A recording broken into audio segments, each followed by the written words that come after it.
आता बघूया तर मुंबईला स्वप्ननगरी म्हणतात. ती देशाची आर्थिक राजधानी आहे.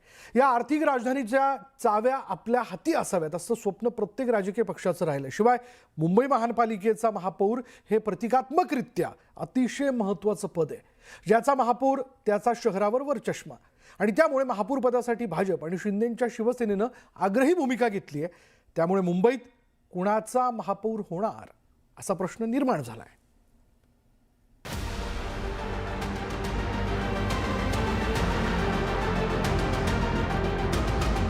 मुंबई महानगरपालिकेचा निकाल लागल्यानंतर सुरू झालेला जल्लोष आता थांबला असून महापौर कुणाचा होणार याकडे देशाचं लक्ष लागलंय. मुंबईत भाजपचे 89 नगरसेवक आहेत, तर शिंदेंच्या शिवसेनेचे 29 नगरसेवक आहेत. त्यामुळे भाजपनं महापौरपद आणि स्थायी समितीची पदं सोडणार नसल्याचं स्पष्ट केलंय. तसंच शिवसेनेच्या राजकीय वर्तनावरही भाजपनं तीव्र नाराजी व्यक्त केली आहे. शिंदेंच्या शिवसेनेनं त्यांच्या नगरसेवकांना 5 स्टार हॉटेलमध्ये ठेवणं भाजपला आवडलेलं नाहीये.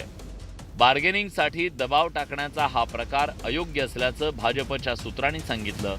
शिंदेंच्या शिवसेनेमुळे मुंबईत भाजपचं नुकसान झाल्याची भावना भाजप नेत्यांनी व्यक्त केली आहे. भाजप जास्त जागा लढली असती तर भाजपनं 100हून जास्त जागा जिंकल्या असत्या असं मत राज्यातल्या नेत्यांनी केंद्रीय नेतृत्वाकडे मांडलंय.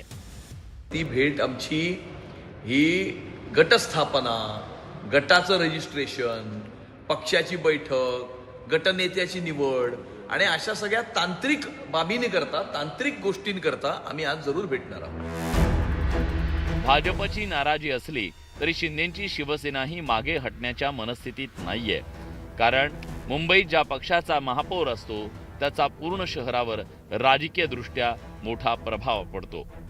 त्यामुळे 89 नगरसेवक असलेल्या भाजपला महापौर पद हवंय, तर सुमारे 3 दशकं मुंबईवर शिवसेनेचं वर्चस्व होतं.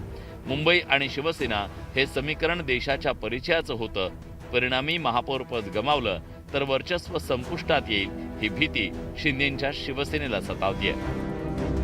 जोपर्यंत आरक्षण सोडत जाहीर होत नाही तोपर्यंत महापौराच्या पदासंदर्भातली कुठलीही चर्चा ही होऊ शकणार नाही आणि झालेली पण नाहीये. त्यामुळे माननीय मुख्यमंत्री दावोसवरून आल्यानंतर आरक्षण पण त्यावेळी डिक्लेअर होऊन जाईल. महायुतीत भाजपच्या सोबत राहून जर महापौर पद मिळत नसेल तर शिंदेंच्या शिवसेनेनं काय कमावलं असा कळीचा प्रश्न ठाकरेंच्या शिवसेनेकडून उपस्थित करण्यात आलाय. हा त्यांचा अंतर्गत प्रश्न आहे. महानगरपालिका निवडणुका संपलेल्या आहेत. निवडणुकांचं एक वर्तुळ पूर्ण झालेलं आहे, लोकसभा ते महानगरपालिका. भविष्यामध्ये एकनाथ शिंदे यांना आपल्या बरोबर ठेवायचं की नाही याच्यावर सुद्धा दिल्लीमध्ये लवकरच चिंतन आणि मंथन सुरू होणार आहे. 2017 मध्येही अखंड शिवसेना आणि भाजपमध्ये महापौरपद, स्थायी समितीचं अध्यक्षपद यावरून वाद झाला.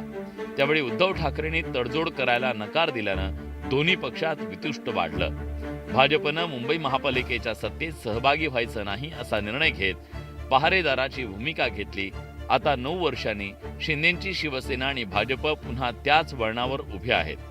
पण यावेळी भाजपचं संख्याबळ शिंदेंच्या शिवसेनेच्या तुलनेत जवळपास तिप्पट आहे.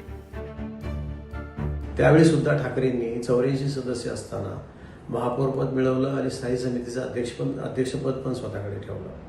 इतर समित्यांमध्ये सुद्धा त्यांचाच वर्चस्व होता. ती राजकीय जी परिस्थिती होती ती थोड्याफार फरकाने आजही आहे, पण फक्त शिवसेना वेगळी झालेली आहे. तर अशा वेळेला हा राजकीय मुद्दा हा भाजप आणि शिवसेना एकनाथ शिंदे यांच्यामध्ये आहे आणि याच्यात भाजपा सहजासहजी कुठली गोष्ट मान्य करेल अशी परिस्थिती आता तरी नाही. मुंबईचा महापौर ज्या पक्षाचा होईल त्या पक्षाचं वर्चस्व अधोरेखित होणार आहे. आता भाजप आणि शिंदेंची शिवसेना यांच्यापैकी कोण बाजी मारतं हे 30 जानेवारीला स्पष्ट होईल. संतोष गोरे, न्यूज 18 मराठी, मुंबई.